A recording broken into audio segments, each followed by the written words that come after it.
耶穌喺哥爾哥達受難、死亡並被安葬。呢個睇似係一個悲劇嘅終點，但其實只係奇蹟嘅開端。冇錯，耶穌透過從死裏復活，證明咗佢戰勝死亡與罪惡。呢份力量將原本死亡嘅結局徹底轉化為永恆嘅生命。所以復活節對於我哋嚟講，唔止係有長假期同埋可愛嘅負擔，佢更加係一個充滿希望嘅節日。無論現況幾咁困難，基督嘅復活帶俾世人重新嘅希望。呢份希望令我哋喺面對生活挫折嘅時候，心裏面可以有一份唔被動搖嘅平安。只要心中有呢一份光，生命隨時都可以重生。不過講就容易，有時候我哋面對讀書嘅壓力、考試同埋日常煩惱，真係好難見到希望喺邊度。Tony，我見今日慶禮嘅製作室係今日喺 J02進行展銷。我知道老闆李守正先生同埋太太 Pinky 經營慶禮嘅製作室都面對過唔少嘅困難同埋挑戰。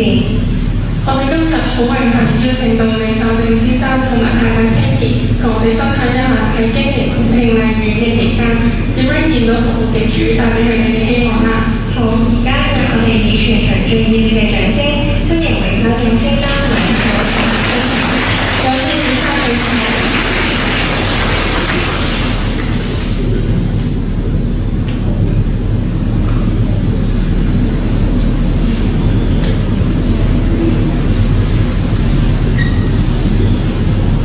Hello， 大家好。Hello， 好攰啊！大家準備放學啦，係咪？好啦，咁咧，我係李守正先生，頭先介紹過啦。通常啲人會嗌我做守正啦。我係 Pinky，Hello。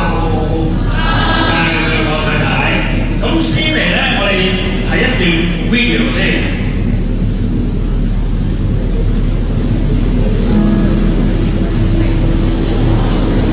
一個人嘅力量係有限，但我都想為下一代做啲力，收藏屬於我哋香港人嘅美好回憶。昔日嘅香港充滿生氣同活力，一件舊物，一個故事。我係大牛先生守正，一個平凡嘅本地收藏家。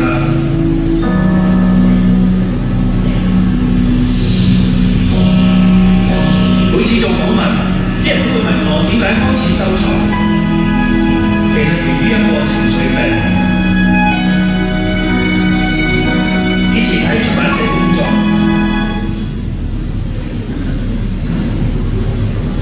因為人事問題壓力好大，我開始喺屋企尋寶，喺舊相片同舊物中揾翻好多開心同幸福嘅回憶，令我可以暫時抽離一下緊張嘅生活。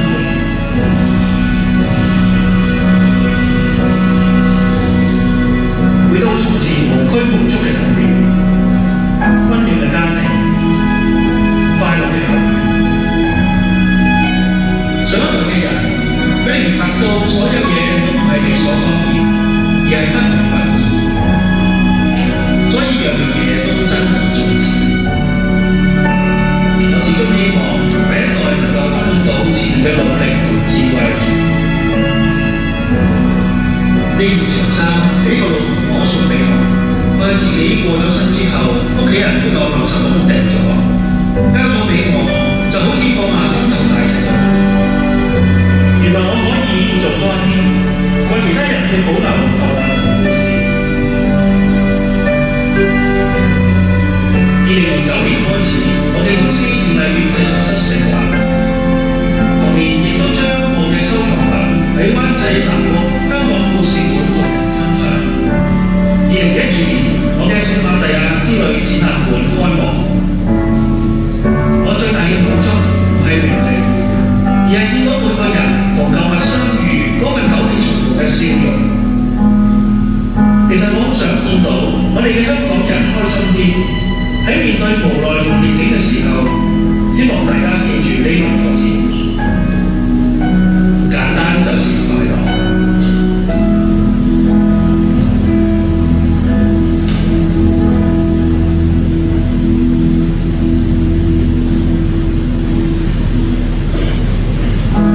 每個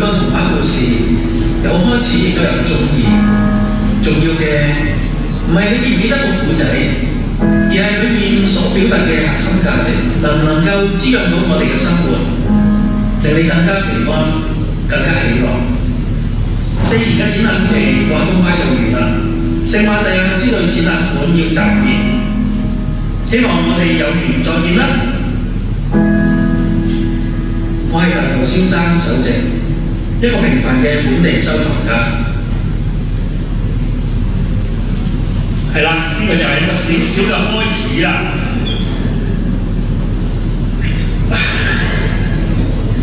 繼續啦，一路開始咗。係啦，咁咧頭先我介紹過啦，即係其實頭先嗰段片咧就介紹咗我哋幾個身份嘅。即係我哋其實我同太太咧都係天主教徒啦，咁亦都係空手道嘅教練。咁我自己咧喺10歲開始咧。就已經喺西灣河聖神字教堂裏邊服務嘅。我講嗰啲咧同嗰啲相係完全唔吻合㗎嚇，不過唔緊要，你繼續 enjoy 就得㗎啦。咁咧除咗做副祭之外咧，我喺聖堂咧都做過好多唔同種類嘅服務啦。但係通常由細到大咧，我都喺呢個圈子裏邊長大嘅。咁喺中五嘅公開試啦，大家都未考公開試啦。我開始考公開試嘅時候咧，因為成績唔理想啦，咁之後好早就出咗嚟。你有幾唔理想啊？要講幾多分㗎嘛？大佬，第一次就冇分啦，repeat 嗰年就有1分啦，咁樣咯。咁咧就其實唔係我唔叻啊，我覺得係冇一個讀書嘅方法啫，所以方法好緊要。好啦，咁咧頭先講咧話我好早出嚟做嘢咯喎，咁我做咩咧？就係嗰次初喺銀行裏面工作啦，做見習生嘅嗰陣時。咁呢份工咧一做咧喺呢個行業裏邊咧就做咗10幾年，就係因為我喺教會咧累積咗啲牧民工作啦，或者搞活動嘅經驗啦咁樣。咁我就跳咗出嚟咧喺一間教區中學裏面做牧民助理，就搞啲宗教活動啊咁樣。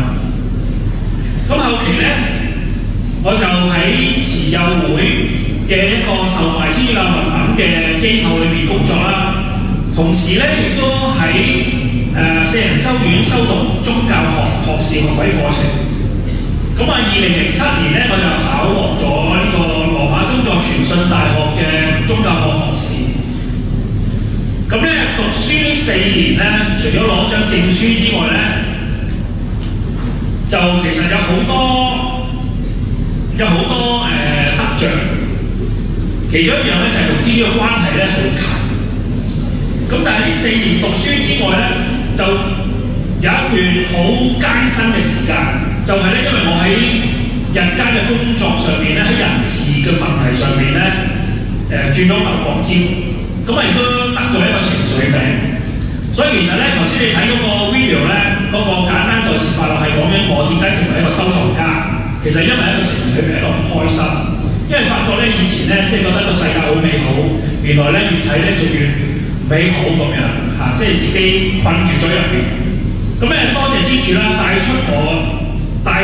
我走出呢個困境。就用我咩方法咧？就係我去收集一啲舊相片啊咁樣，使到我好開心咧，見到以前嘅生活啦，原來好咁簡單容易得到快樂。所以咧就成為咗個收藏家啦。咁亦都開始咗我啲嘅展覽啦。喺電台裏邊做節目啦，咁又搞啲懷舊展覽啦。咁近呢幾年咧，曾經試過喺 ViuTV 裏邊咧一啲兒童節目裏邊講一啲懷舊嘅嘢咁樣。咁頭先講啦，就係話我讀神學呢4年啦，最得着嘅就係我同天主關係好近。咁嗰個神學嘅知識咧，就打開咗我個腦，使到我能夠好多嘢清晰咗好多。亦都同天主嗰份嘅關係咧更加密切，同埋清楚咗自己一個嘅召叫啦，就係咁樣。09年嘅時候咧，我同太太咧一齊創立咗慶禮院製作室，咁就係售賣天主教嘅物品嘅。咁慶禮院呢個名咧，其實同一位教育家聖人咧係好有關係嘅，叫做鮑思高神父。鮑思高神父啦，其實係創立慈幼會啦，亦都即係慈幼會亦都辦學啦。咁咁咧，江超神父咧係一位青年嘅前父。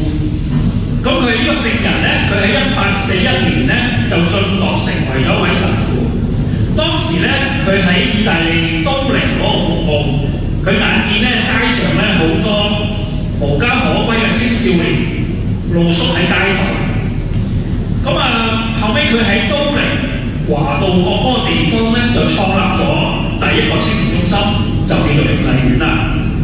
裏面咧有學校啦、操場啦、聖堂啦、宿舍啦，去收容流浪街頭嘅青少年，讓佢哋咧能夠讀書識字，同學習一技之長去謀生。佢希望年青人揾到自己，佢希望咧年青人咧揾到天主俾佢嘅恩寵同埋能力，喺生命中咧裏面發光發亮。其實咧，天主做我哋每個人咧都有唔同嘅能力嘅，同埋唔同嘅召叫，有唔同嘅路我哋要行。喺我嘅成長同經歷入面咧，天主教信仰、教授空手道同埋香港懷舊文化嘅推廣，就成為咗我發展慶禮院嘅3個不同嘅方向，但係都係同一個核心。都係榮主救靈。咁咧，其實咧頭先講啦，我哋有挑戰啦，好多挑戰。咁我講關於我哋公司嘅挑戰啦。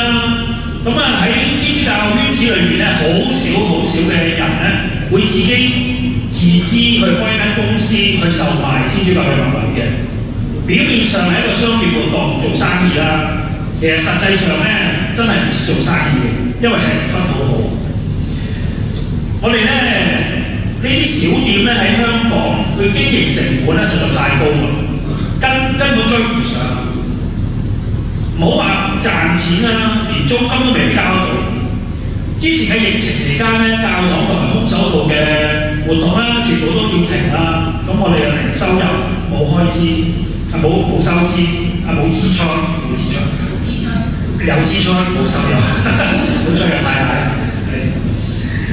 有支出冇收入，只能夠咧用我哋嘅積蓄咧去維持住啦。呢幾年香港經濟都係好差嘅，雖然有少許嘅變化啦，但係經營生意咧都係好困難。但係雖然係咁，但係我哋深信咧，我哋做呢樣嘢咧，天主都係好支持嘅。所以咧，我哋一路以嚟咧有好多天使喺我哋身邊出現嘅。咁最大嘅天使啦，就係我身邊我太太 Pinky 啦，佢係我人生之中一個天使，亦都係我哋公司嘅一個天使啦。咁我將呢個咪交俾我哋嘅天使同大家分享下。我哋咁樣好難接落去喎。係啦，咁咧頭先咧佢咧就提到啦，咁喺工作上咧我哋一齊工作嘅，咁工作上面咧都遇上好多唔同嘅挑戰啦咁樣。咁我又同大家分享下我哋喺家庭裏邊又遇上一啲咩嘅挑戰啦。咁頭先喺上面大家都見到啦，有冇留意到我哋有幾多位小朋友啊？係喎，真係係喎，係啊！我哋屋企咧有3個小朋友啦，大女咧就同你哋我啲同學差唔多大啦，已經讀中2啦。咁咧，但係二仔咧今年先係4歲半讀緊幼稚園，咁細仔咧就2歲半咁樣，係啦。咁咧睇下先，係啊。咁咧其實講真咧，一個家庭咧要照顧3個小朋友咧，真係非常之唔容易嘅。唔知在座有冇老師咧有身同感受咧，都有3位小朋友㗎？有冇同學仔係有3位兄弟姊妹㗎？或者3位以上？咦，真係有喎，係喎。有冇感受到你哋屋企人咧照顧小朋友咧係真係唔係好容易？係啦，唔單止上咧身體力行嘅啲，即係嗰啲生活上嘅照顧啊，而係整體安排上其實真係唔容易。真心講咧，我哋係冇諗過咧要生3個小朋友嘅屋企，係啦。咁咧不過呢個係天主嘅安排，天主咧俾咗一份好大嘅禮物我哋，即係我哋生完兒仔之後咧，突然間咧就又多咗1個小朋友嚟咗喎咁樣。咁但係呢1個小小朋友嘅靈流咧，同時間為我哋屋企咧，亦都係一個好大嘅挑戰。我亦都可以咁講咧，就係、天主俾咗一個好重嘅十字架我哋。點解咁講咧？大家頭先有冇見到上面有個 BB 仔咧？佢係喺醫院嘅有一段時間，同埋帶咗一啲醫療嘅輔助嘅呼吸機咁樣。因為咧細仔咧係一位唐氏綜合症嘅小朋友，咁佢喺出世至到大概10個月度咧，其實佢都有一段好長，超過半年嘅時間咧都要留院嘅。咁因為當時身體上有一啲毛病啦咁樣，咁所以咧要照顧3個小朋友，再要加上有一位係有特殊需要嘅小朋友，要額外擺好多時間同心機去照顧咧，就更加唔容易。係啦，咁咧呢個十字架係真係好重嘅。不過我經常咧都記住有一句説話，天主咧其實俾咗我哋每一個人咧都有一個唔同嘅十字架。相信你哋身上咧，大家都有自己唔同嘅困難啦，或者啲負擔。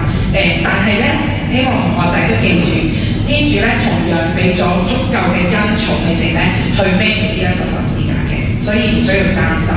亦都正如頭先佢所講啦，天使咧我哋即係天主咧，經常咧都派咗好多天使喺我哋側邊嘅，包括有我哋啲屋企人啦，一啲朋友啦，啲同學仔啦。咁喺我經歷裏邊咧，其實就係佢啦，幾得意嘅，睇下佢周得意㗎而家。咁咧佢而家2歲㗎啦，佢而家好健康，冇咗呢啲咁即係比較困難嘅時間嘅，係啊，而家好正嘅。咁咧頭先話好多天使啦，咁有你哋屋企人啦、朋友啦，咁我哋經歷裏邊，譬如我哋要照顧佢呢位特殊嘅小朋友嘅時候咧，喺我哋由懷孕期間至到佢出世咧，有好多社工啦、醫生啦，好好咁樣幫我哋照顧我哋啦，同埋咧好似佢而家去翻緊一啲特殊學校咁樣啦，咁好多特殊幼兒嘅老師去幫助佢啦，一路成長，所以見到佢進步非常之快啦咁樣。咁同埋喺為我自己嚟講咧，有時我哋見到自己條路好似好難行，或者好似前面冇路去行。為我自己嘅經歷係乜嘢咧？就係21年兒仔哥哥出世嘅時候，咁當時咧哥哥係7月出世，但係同時間9月份嘅時候咧，我爸爸就過咗身。咁喺嗰一年嚟講咧，為我係好艱難嘅。咁咧好艱難嘅時候咧，我有時都會問嘅天主點解要咁樣樣？點解要俾一個咁大嘅挑戰我喺呢段時間要安排咁樣嘅嘢俾我？帶咗一個新生命嚟我家庭，但係同時間要喺我家庭裏邊又要攞走一個生命咧咁樣樣。咁未揾到答案㗎，不過就硬住頭皮一路去行啦，一路行啦咁樣。咁行到一段時間咧，你就會見到原來呢個天主嘅安排好特別嘅。如果唔係爸爸離開，可能就我唔會咁樣食，因為爸爸對我嘅照顧實在係太好，爸爸好錫我，所以如果唔係佢嘅離開咧，咁我又未必有今天嘅我一路去做一個更加好、更加強嘅自己。咁信希嘅靈流咧，即係兒仔，信希嘅靈流咧，亦都令我有一次去問天主咯，信希咧好曳嘅，即係嗰個曳係你哋應該唔有嘅，即係嗰個曳係點講咧？真係好曳咯，即係好頑皮㗎，好難搞嘅。咁跟住後嚟先知咧，原來佢都係一個特殊需要小朋友，佢就有呢個 ADHD 嘅問題嘅，即係過度活躍性，係啦。咁簡單啲就係好活躍啦，佢係咁樣。咁一路就跟老師啦，跟社工去學啦，點樣去照顧，點樣去陪伴一個咁樣嘅小朋友去成長咧？唔係鬧佢打佢就得㗎咯喎咁樣。最得意咧，我唔係學識點樣去照顧呢個小朋友，而係咧我喺我仔身上咧見到我老公嘅身影。原來咧，即係原來仔仔嘅靈流咧，令我更加明白我先生，因為原來佢都係 ADHD 嘅。即係咧，但係咧，原來佢嘅童年我覺得佢冇醫學根據嘅，冇有根據。咁咧，即係我想講咩咧？我想表達就係話，原來喺我仔仔身上，原來天主帶啲小朋友嚟我家庭咧，係讓我喺佢身上咧，學識更加點樣同我先生去相處，亦都明白更多佢嘅成長，佢嘅童年係點樣樣，令到我哋更加一個更合適嘅相處方式咁樣咯。咁所以係啦，介紹大家，即係我仔仔個名咧叫做信希，李信希。信希咧就係、提醒我哋要相信希望，係啦，你唔相信咧，上主永遠都唔為你安排一條最合適嘅道路嘅。唔知係咪最好㗎？因為冇好與唔好嘅，係啦，即係每個人自己都有自己嘅困難去行，係啦，可能你都會同我一樣，有時去問下點解會咁㗎？點解會咁？點解要咁啊？咁樣，但係相信天主為你安排嘅呢個係最合適嘅，咁咯。唔該晒呢位同學，唔該晒太太分享家庭嘅嘢啦。OK， 好，咁咧其實咧頭先佢都有提過啦，其實我都有 ADHD 嘅，但係我哋以前嗰個年代咧係冇嘅。總言之咧喺老師心目中咧，我哋好曳嘅，就好反叛嘅，坐唔定嘅，搞震嘅。咁咧其實咧我睇翻咧我自己咧，其實係一個樂天同埋好反叛嘅人啦。咁又中意發夢啦。咁但係經歷咗人生嘅高低起跌之後咧，打沉晒我所有對未來嘅睇法。人嘅能力咧真係有限嘅，但係上主嘅愛咧就係無限。咁我依靠信德同望德啦，信德就係我哋對天主有信心啦，望德就係我哋唔知道前面嘅路係點樣，但係我哋都會一步一步咁樣去行過去。要成為一個希望嘅傳承者啦，最重要係同天主有緊密嘅關係，以信望愛心德去生活，因為天主咧要我哋常懷希望。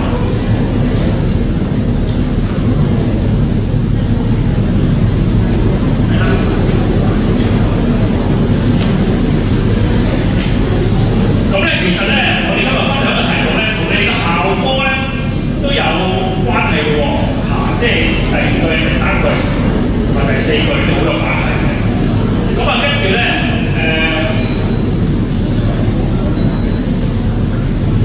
好，咁我哋就睇條片啦。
請大家起立。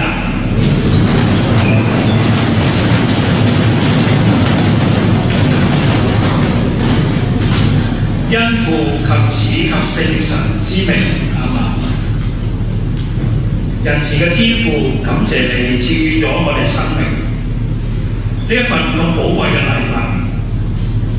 喺生活當中，我哋都會遇到開心同唔開心嘅時候。有時我哋充滿自信同活力，亦有時會遇到迷失甚至絕望。喺一首聖詠主持頌入面嘅歌詞咁樣話：他未曾應許天上蔚藍，他未曾應允花兒常開，他卻應許他的慈愛常在。因為你就係我哋生命嘅希望，因為你就係我哋喺黑暗中最強嘅後盾。求你祝福我哋在座嘅每一位，同埋我哋嘅家庭，時常懷着希望、平安同埋喜樂，去面對我哋人生嘅逆境。以上所求係因主耶穌基督之名，求你俯聽我哋嘅祈禱。阿們。因父及子及聖神之名。阿們。好，多謝大家。多謝晒。